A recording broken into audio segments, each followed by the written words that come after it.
Good morning, everyone. I'm Dr. Ronak from Sri Lakshmi Narayan Institute of Medical Sciences, Pondicherry.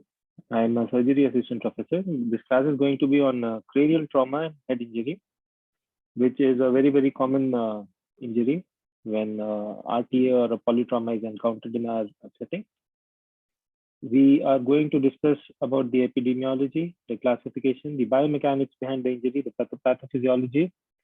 Then we are going on to the types of injury, diffuse injury and focal injury. Then we'll talk about skull fractures and finally the management. The most commonly affected group is of young people, and the causes are RTA, followed by fall, followed by assaults. Males are more likely, around 3:1 ratio between males to females. The classification of head injury can be done on multiple bases. One of them is based on GCS, which is the Glasgow Coma Scale. Then another one based on CT scan, and third one based on clinical classification, that is a primary or secondary injury or a focal or a diffuse injury. This is the Glasgow Coma Scale, as all of you must be already aware of it. It sees three behaviors: eye-opening response, the best verbal response, best motor response. And the best eye-opening response is 4, the best verbal response is 5, and the best motor response is 6. The minimum responses are 1 each. So that makes the total, the minimum possible score to be 3 and the maximum possible score to be 15. A score of 8 or less is that of a comatose patient.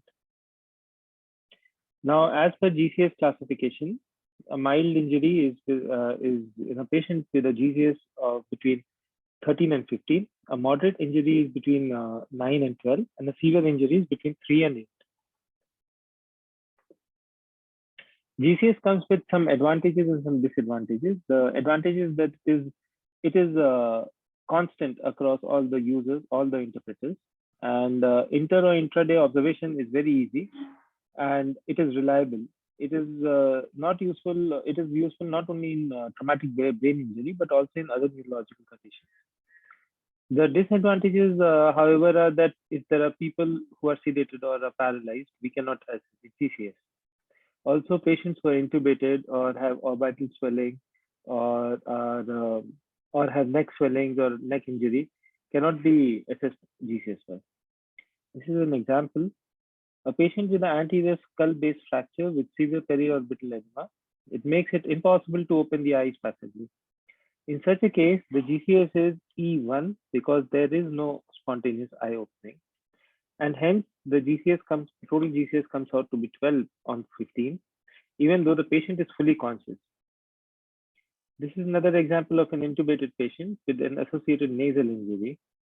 And again, the patient has a normal eye opening, a normal motor response, but because of the intubation, it is a VT, and the GCS is written as 11T over 15.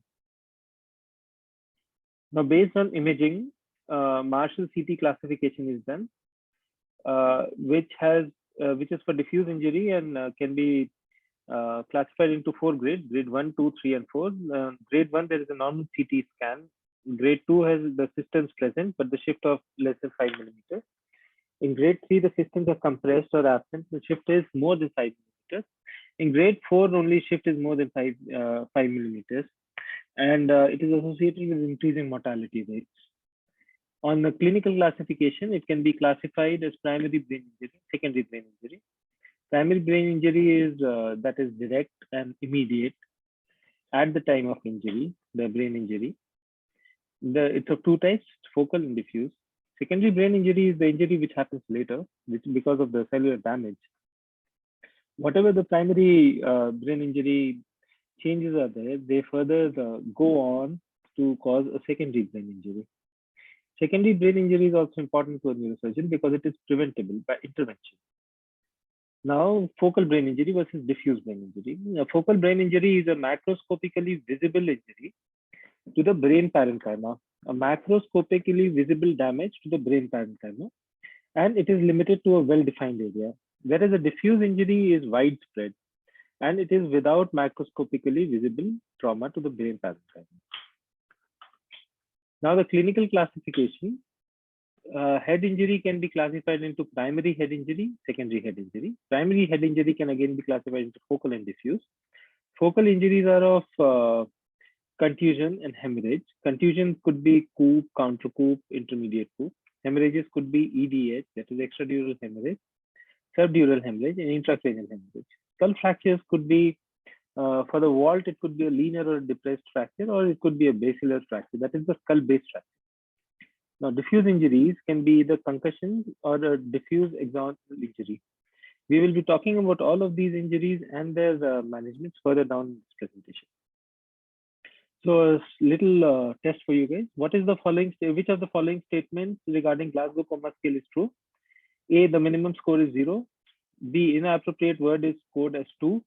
Eye opening to command of speech scored as 2. A GCS of 6 means the patient is in coma. Which of the is true? So a GCS of 6 is a patient in coma. We talked that the GCS of 8 or less is defined as a comatose patient. Now, when does primary brain injury occur? At the moment of impact. Which of the following can cause a secondary brain injury? Hypoxia, hypertension, raised ICP, reduced cerebral perfusion. We'll go on to read that all of these are things which are a result of a trauma, and all of them will further go on to cause a secondary brain injury. Now we'll talk about the biomechanics.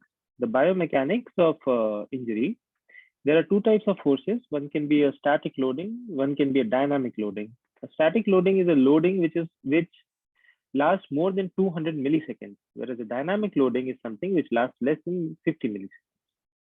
A dynamic loading further has an impact loading and an impulsive loading.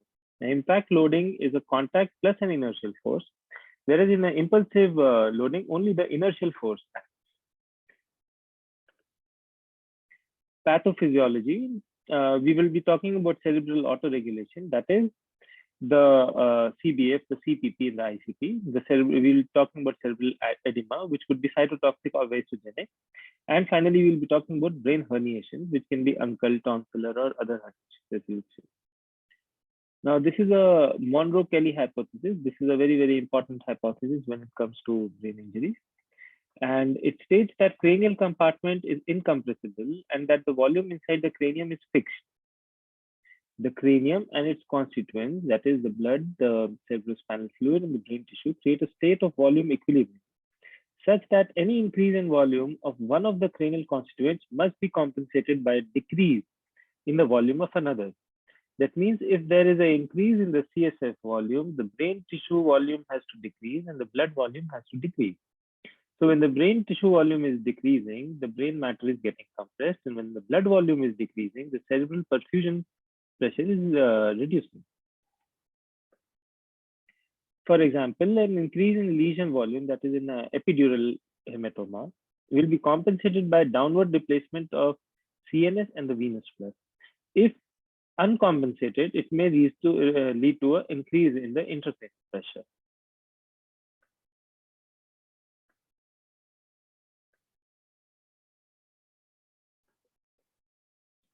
So we'll be talking about cerebral autoregulation, which is defined as maintenance of a constant level of cerebral blood flow in the presence of alteration in systemic arterial pressure.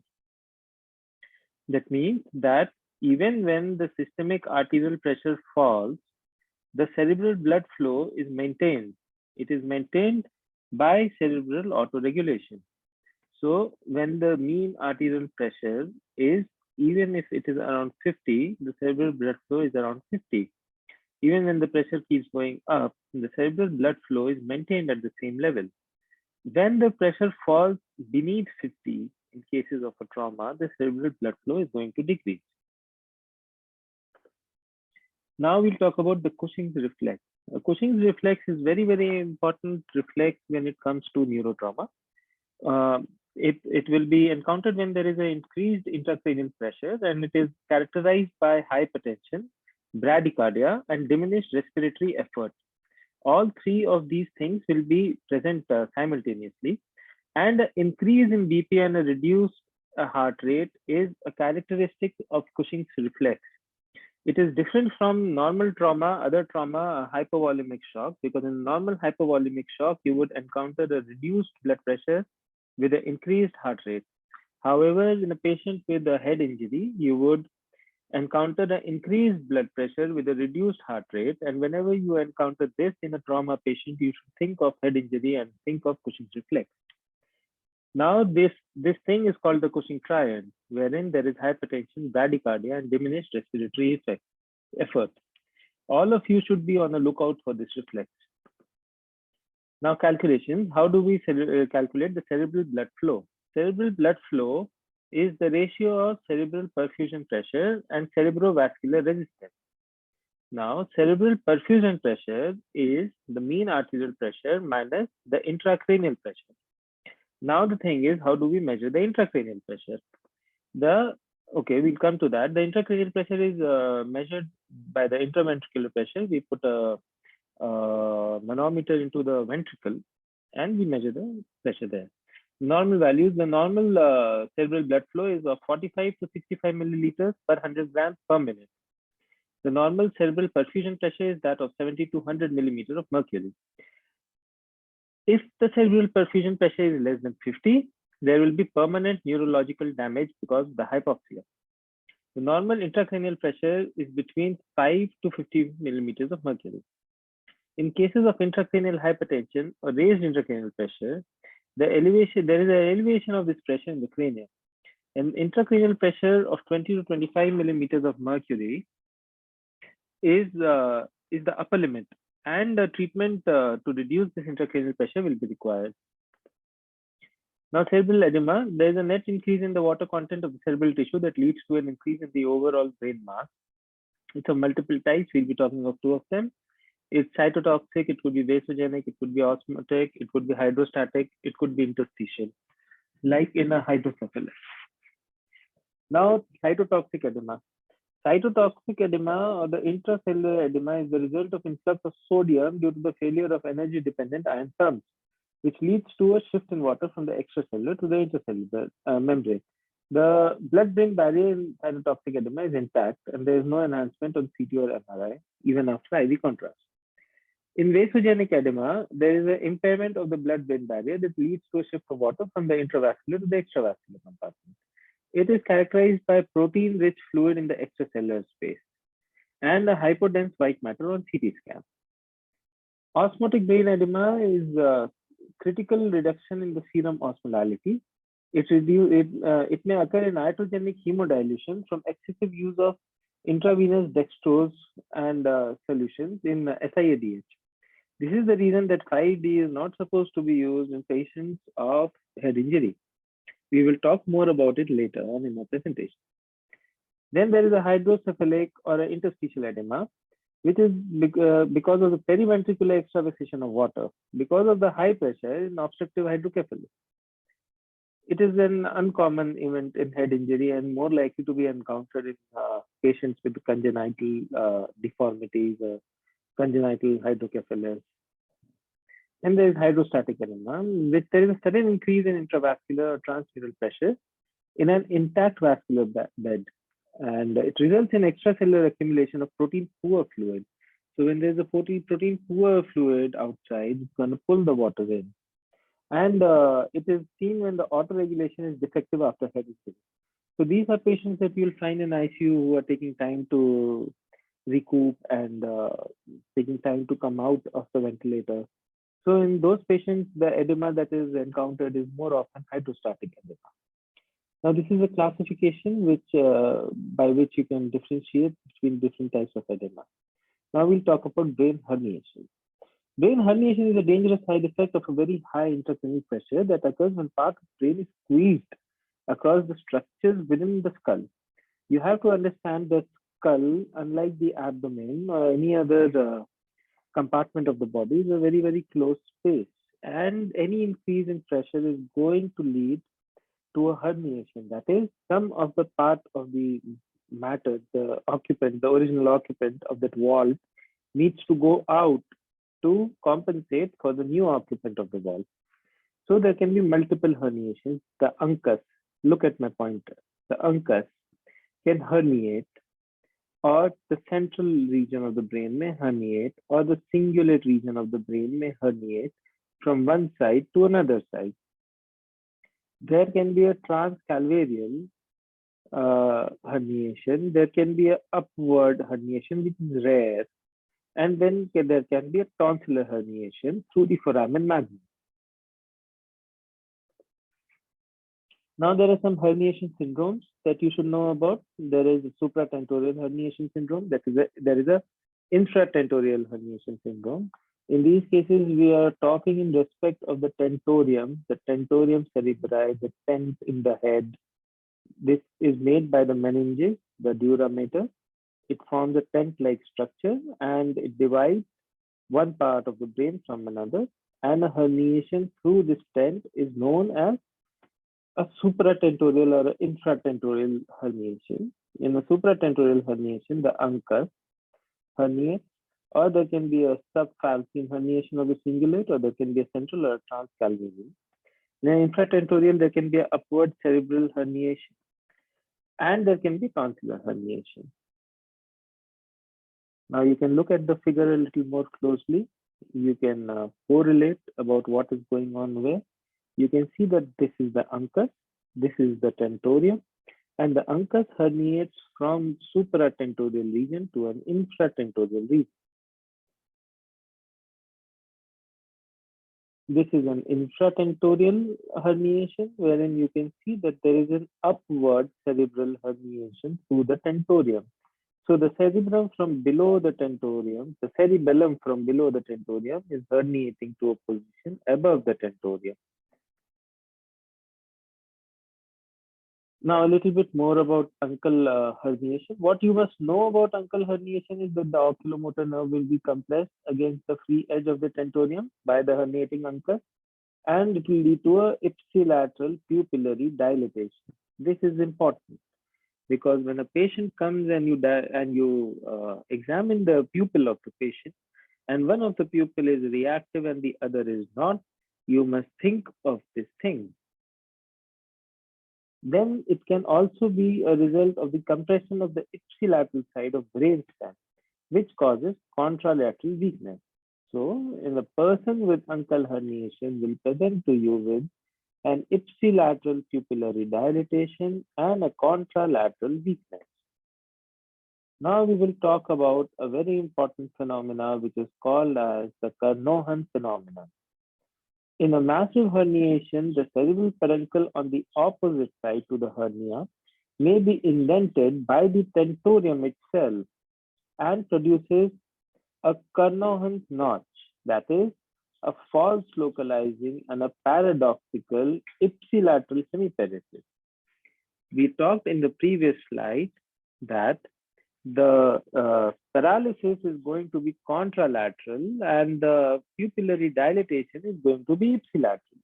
However, because of the herniation of the affected side, the other side at the notch is also getting affected and it is causing an ipsilateral weakness. Now we will talk about a dreaded problem that we encounter with brain trauma, which is called diffuse brain injury. A diffuse brain injury is something wherein the entire brain matter is affected. That is, it is not limited to one part of the brain, but multiple parts of the brain. Now, as we had seen this earlier, the primary brain injury was focal or diffuse. Now, diffuse brain injury would comprise of concussion and diffuse axonal injuries. Now, first we'll talk about concussion. The concussion is not a very problematic thing. Concussion is usually self-resolving. Usually the patient is going to come out and we'll have good results. It is the mildest form of diffuse traumatic brain injury. It results in transient alteration of consciousness, followed by a rapid return to normal state of alertness.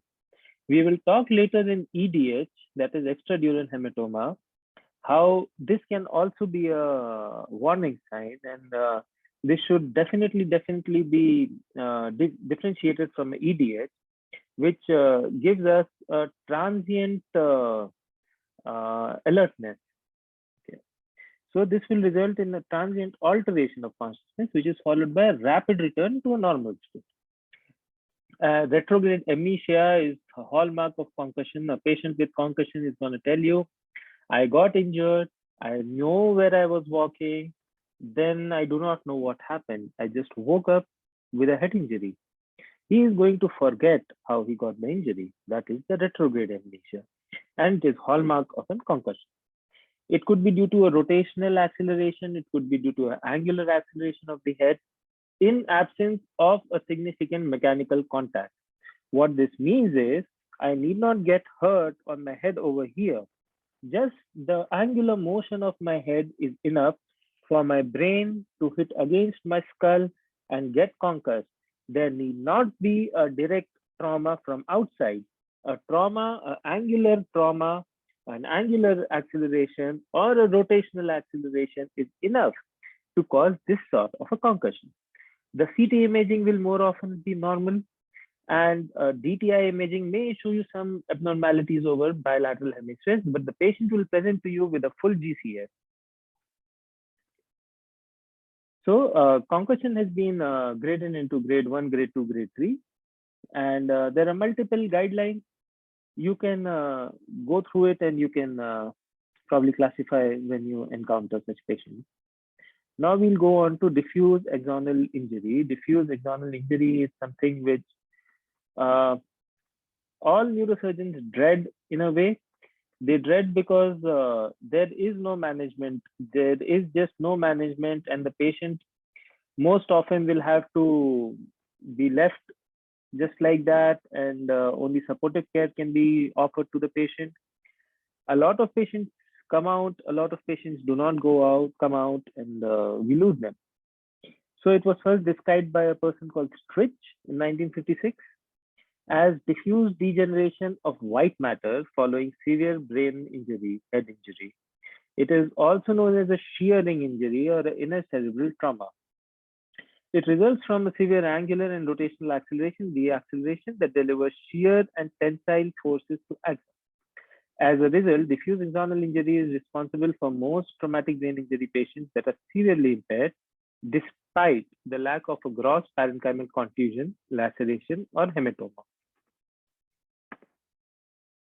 A coronal or a lateral acceleration injury produces the most severe DAI, whereas acceleration in oblique or sagittal plane result in less severe DAI. I will repeat. A acceleration injury in the coronal or lateral acceleration, the coronal plane or the lateral acceleration plane will produce the most severe diffuse axonal injury, whereas the acceleration in oblique or sagittal will result in less severe DAI. Loss of consciousness is there from the onset. There is no lucid interval. Unlike in EDH, there is no lucid interval, and the patient is in a coma or a persistent vegetative state. Now, a little bit more, DAI is something which is very, very poorly understood right now. And there are only a few things that we understand. We see some retraction balls, which are proximal ends of the severed axon. Is the microscopic hallmark of diffuse axonal injury. It is most often done post-mortem. This is a post-mortem finding. It is not an antemortem finding. The trauma should not be subjected to a biopsy, a brain biopsy, for the sake of finding DAI. There is also punctate hemorrhage in the midbrain and the rostral pons, which is known as the Stritch hemorrhage. The grading is in grade 1, 2, and 3, according to the corpus callosum, the cerebral peduncle, and the cerebral peninsular involvement. Now we'll come to the focal brain injuries, which is the most important topic for you guys. Focal brain injury can be either the contusion or a hemorrhage or a skull fracture. A contusion, we will start with contusion, we will go on to hemorrhage, then we will come to fractures. A contusion is a bruise of the cortical surface of the brain which results as a hemorrhage around the blood vessels. The overlying pia mater always remains intact. Pia mater, as you know, is the layer of the dura, is the layer of the meninges, which is most closely, pia means mother, so it is most closely attached to the brain. A laceration is when the overlying pia mater is compromised, and it's laceration. Contusions are most severe in the frontal and temporal poles, also known as polar contusions.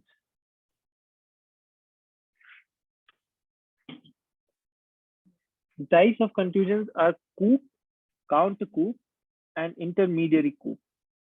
A coup, a counter coup, and an intermediary coup. So a coup contusion is at the site of injury. A counter coup is at the opposite side because of the relative motion of the brain inside the vault. And an intermediary coup contusion is a lesion that affects the deeper brain structures such as the corpus callosum, the basal ganglia, the hypothalamus, and the brainstem. That is something which is under all of this cortex in the midline of the brain because of the transmission of the forces over there.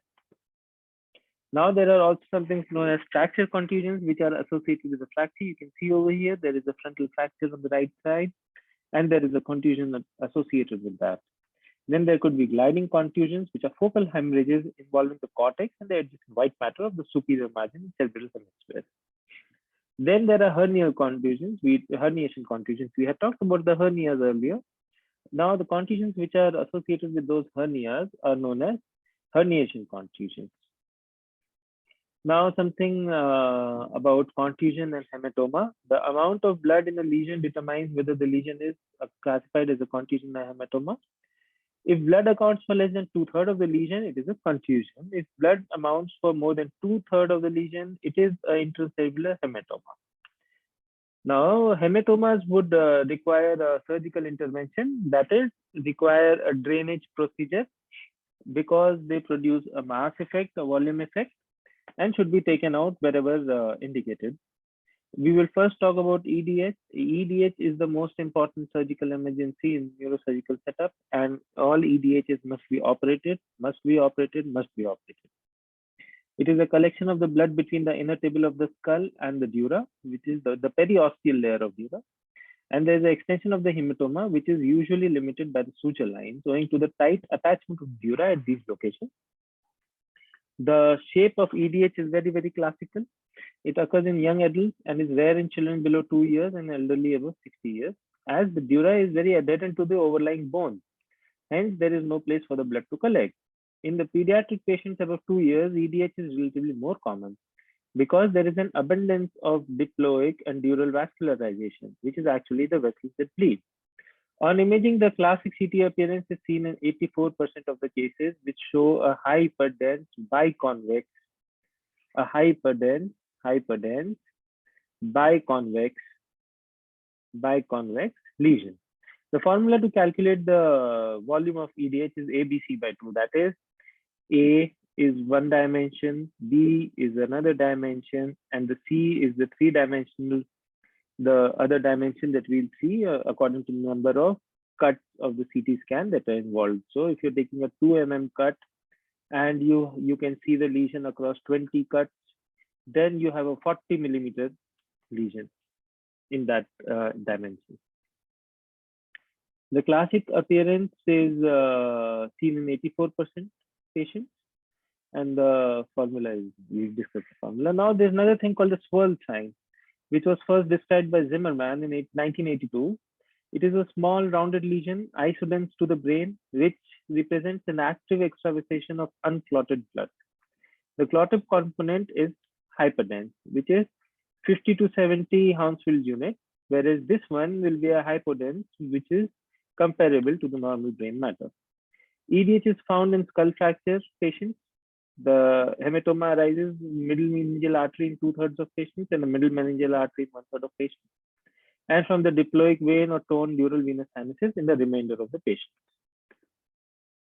The locations of the EDH are in the temporoparietal region for 73% of the patients and in the anterior cranial fossa in 11% of the patients. I'll repeat, the location for EDH is in the temporoparietal region for 73% of patients and the anterior cranial fossa for 11% of patients. In the parasagittal region for 9% patients and the posterior fossa for 7% patients. Now let us talk about lucid interval. Lucid interval is something which will kill the patient if overlooked. The patient will come to you saying patient had the initial confusion or decreased consciousness or a loss of consciousness. And then he might present fully conscious in a restored mental status. and the patient will feel like he is back to the normal self. But these patients should not be allowed to go without a CT scan because there will be a sudden change in mental status. The patient will become confused, sleepy, and will develop one dilated pupil, hemiparesis, and become comatose. However, lucid interval is not pathognomic for EDS. Other post-traumatic mass lesions can also present in a similar manner, but we must all be on a lookout for this lucid interval. Now, we will talk about the guidelines for surgery. In cases of an acute EDH, if it is greater than 30 cubic centimeter, it should be surgically evacuated, regardless of the patient's Glasgow coma score. In an EDH less than 30 cubic centimeter, with a less than 15 millimeter thickness, with less than 5 millimeter midline shift, in patients with GCS of more than 8 without focal deficit can be managed non-operatively with serial CT scan. It is strongly recommended that patients with acute EDH coma with anisocoria undergo surgical evacuation as soon as possible. And we will now talk about craniotomy and EDH evacuation. Extradural hematoma is evacuated by surgery known as craniotomy, in which the part of the cranium is taken out. The hematoma is encountered outside the dura. The dura is hence not open. The hematoma is just taken out. The hematoma has been evacuated. Then the skull flap will not be put, and the skin will be closed, letting some space there, leaving some space there for any further collection. Now we will talk about acute subdural hematoma. The last one was an extradural hematoma. If this blue line is the dura, the first thing we talked about was an extradural hematoma, which was occurring outside the dura. Now we're talking about a subdural hematoma, wherein the dura is intact and the hematoma is occurring under the dura, between the dura and the brain matter. It is found when venous or rarely arterial blood dissects between dura and the arachnoid. Now, in imaging, the classic appearance is crescentric or a concavo-convex appearance. So you can think of a EDH like a lemon, and SDH like a banana. Now, SDH is based on time. It could be acute, subacute, or chronic. The consistency and the CT densities are here. Then there can be an isolated acute SDH or a burst lobe acute SDH. Isolated SDH is due to rupture of bridging veins, whereas a burst lobe is continuous with the contused lacerated brain tissue with intracranial hemorrhage.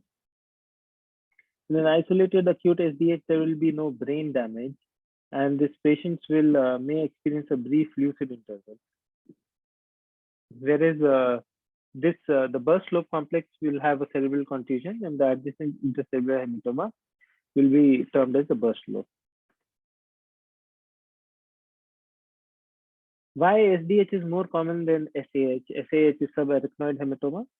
The cortical vessels in the arteries that travel in the subarachnoid space. If it bleeds due to trauma, it should result in subarachnoid bleed. Cortical bridging veins within the subarachnoid space are of uniform thickness and are supported by the arachnoid tuberculum. Mortality in acute SDH is varies between 30 to 90%. The poor outcome is due to ischemic brain damage in the hemisphere underlying the hematoma. The most important factor leading to this ischemic damage is raised intracranial pressure, producing impaired cerebral perfusion. It is thought that coexisting brain damage, that is, diffuse axonal injury, contusion, laceration, is responsible for poor neurological function after injury. Excessive activation of excitatory neurotransmitter receptors, particularly the NMDA receptor, can cause neuronal damage, indistinguishable from the ischemic necrosis. Now, this is the surgical management of acute SDH. Please go through it.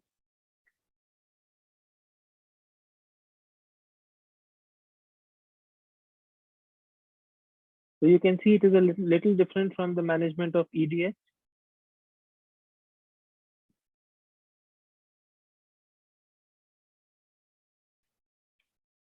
In cases of EDH, we were operating earlier and we were operating almost all patients. In SDH, the approach is a little more conservative.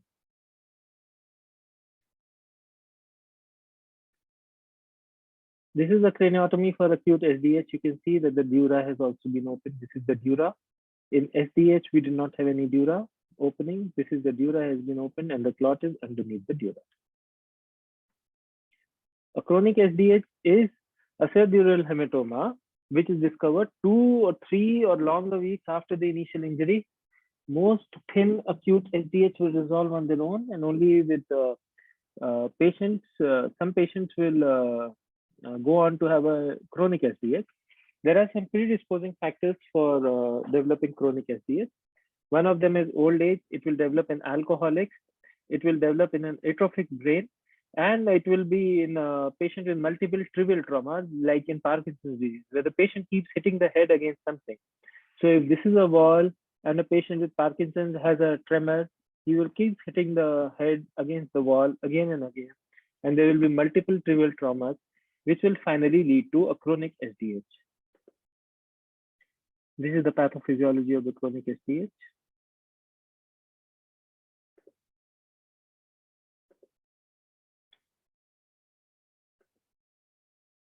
This is a burr hole evacuation which is done for chronic SDH. In a chronic SDH patient, we need not take out the entire flap of the bone and leave that part open. We can, because the patient is stable, we can go ahead with a more conservative approach, that is a burr hole, in which 2 small holes are drilled into the cranium, into the skull, just overlying, just above the hematoma. The dura is opened out here, and the hematoma is evacuated. Now we'll talk about intracellular hemorrhage. Intracranial hemorrhage or intracellular hemorrhage accounts for 20% of all traumatic intracranial hematoma. These are associated with extensive lobar contusions, from which they are often difficult to distinguish. If the parenchymal bleed contains more than 2/3 of clots, it is called an intracranial hemorrhage. If the parenchymal bleed has less than 2/3 of clots, it is known as a contusion. Patients on chronic anticoagulation therapy are at an increased risk of developing an ICS even after a mild injury. So even in this is also true for patients who have a very, very low platelet count, like in dengue or any other viral symptoms, viral pathologies. A patient may have a spontaneous intracranial hemorrhage, and patient will present to us with a sudden deterioration in GCS and a sudden fall in heart rate with an increased BP, as we had discussed earlier. Cushing triad may set in. And the common sites are orbital, frontal, and frontolateral temporal lobes. A deeper ICH may also occur in the basal ganglia and thalamus, but they are less common, around 2%. Now, intraventricular hemorrhage will occur when there is a large force, heavy force involved, and primary IVH, there will be no parenchymal bleed. In the secondary IVH, it will be extension from the primary ICH. And the treatment is an external ventricular drainage in case of raised ICP. You can see these are the ventricles. These are normally black in color because they're filled with CSF. However, right now there is some bleed and some clot over here because of which they are white. So we will insert an external drain and we will just drain this ventricle.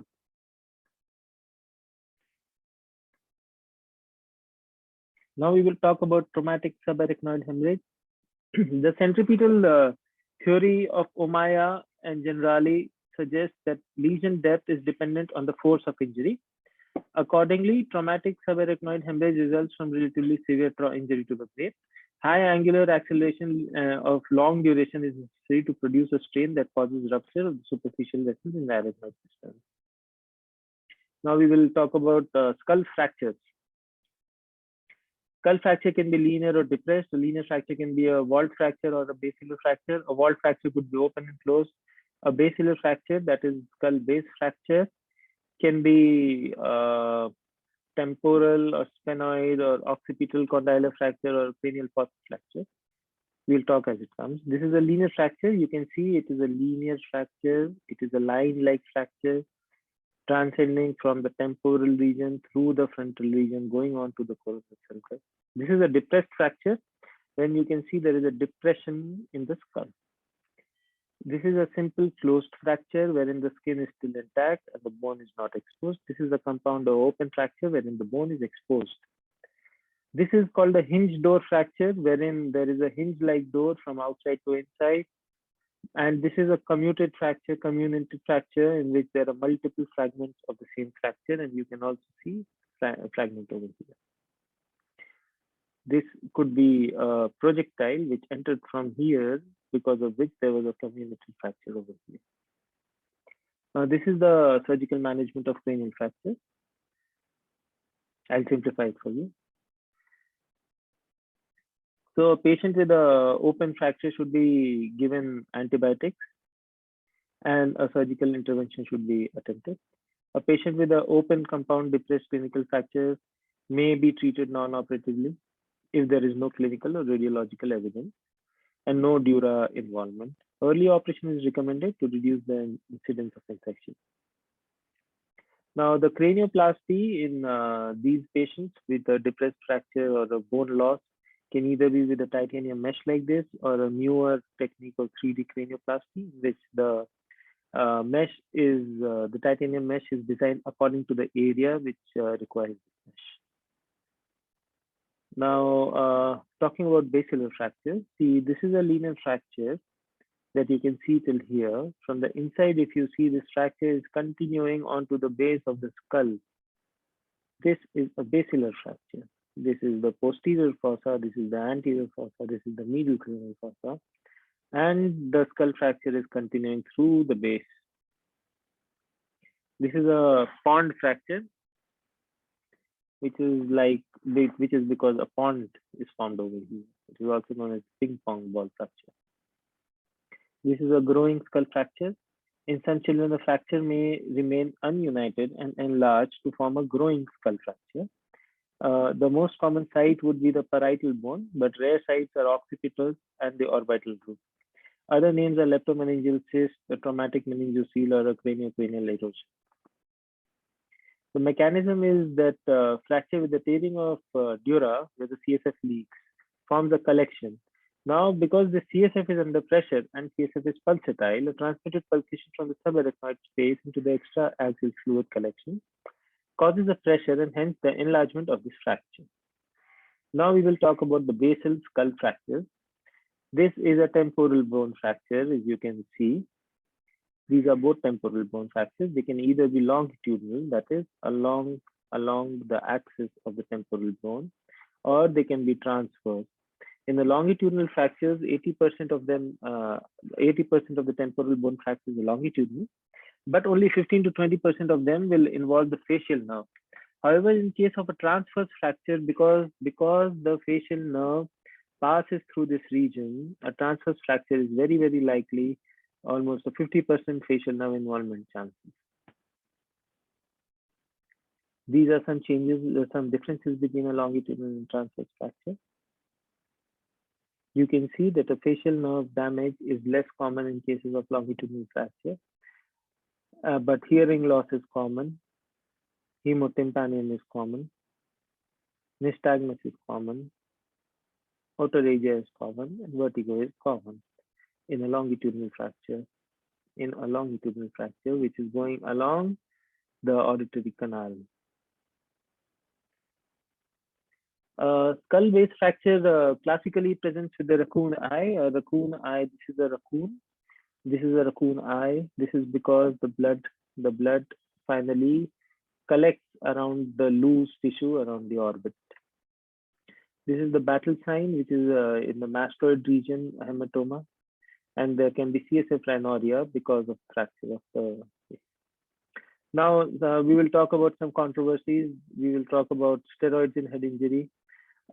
Historically, steroids were indicated. Then there was a time when steroids were considered the mainstay and the rampant in head injury. However, now we've come to a time wherein steroids are not recommended for improving outcomes or reducing the intracranial pressure.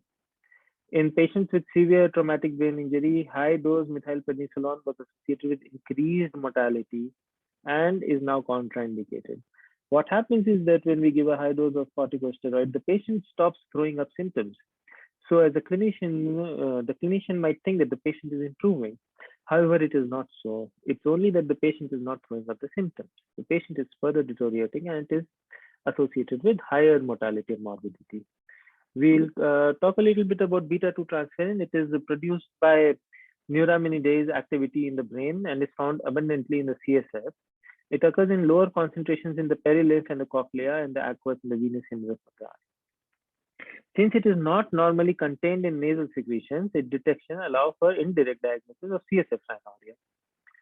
This is used to differentiate between rhinorrhea and CSF rhinorrhea. If a patient comes to you with a running nose with a history of head injury, we should do a beta transferrin test on the running nose.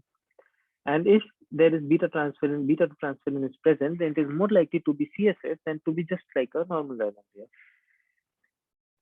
Now we will talk about levetiracetam and phenytoin, and which should be given, because a lot of patients with head injury are going to present to you with seizures. So at the present time, there is insufficient evidence to recommend levetiracetam over phenytoin regarding efficacy and preventing early post-traumatic seizures. Both are prescribed, with none better than the other. But in a patient with a traumatic brain injury, should not be prophylactically loaded with eptoin or phenytoin. But in a patient who has presented to us with seizures, should be given 1200 milligrams of phenytoin as the loading dose, followed by a maintenance dose. The ICP monitoring, which we were talking about earlier, should be monitored in all salvageable patients with severe brain trauma, that is a GCS of 3 to 8 after resuscitation and an abnormal CT scan.